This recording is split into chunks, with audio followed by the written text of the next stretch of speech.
आणि मुळात एक सांगतोय की आमचं म्हणजे आता असं बॉन्डिंग झालं नाही की आम्ही कंपनी मल्हार इंटेरियरशी आम्ही हे नाही करत आहे की मल्हार इंटेरियर हे फक्त एक कामासाठी घेतात नाही.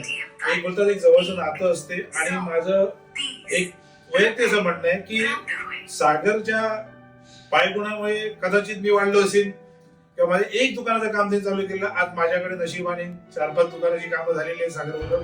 आणि त्यानंतर सगळ्यात मोठं काम झालं असेल तर हे माझं. आणि हे मुळात एकमेकांच्या बॉन्डिंग मध्ये झालंय. कदाचित त्याचे पायगुण माझ्यासाठी चांगले किंवा माझे पायगुण त्याच्यासाठी चांगले असतील.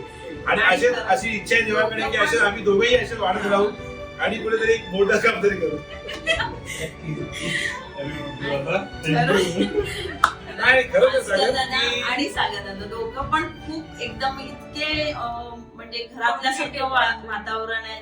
त्यांना अगदी रात्री 12 वाजता जरी फोन करून सांगितलं अरे मला हे नाही पसंत आलं आपण सागर दोघं दुसरं बघू काय.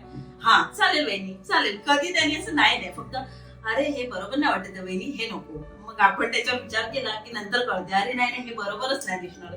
म्हणजे त्याने आम्हाला पण नाराज नाही केलं होतं किंवा त्यांनी पण असं जबरदस्ती नाही केली की अरे हा हेच घ्या तेच घ्या असं काहीच नव्हतं.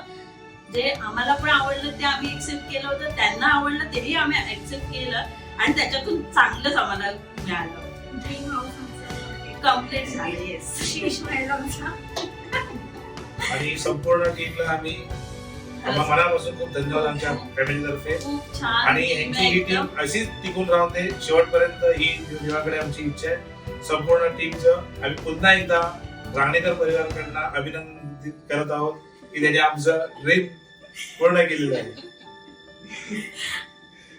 थँक्यू.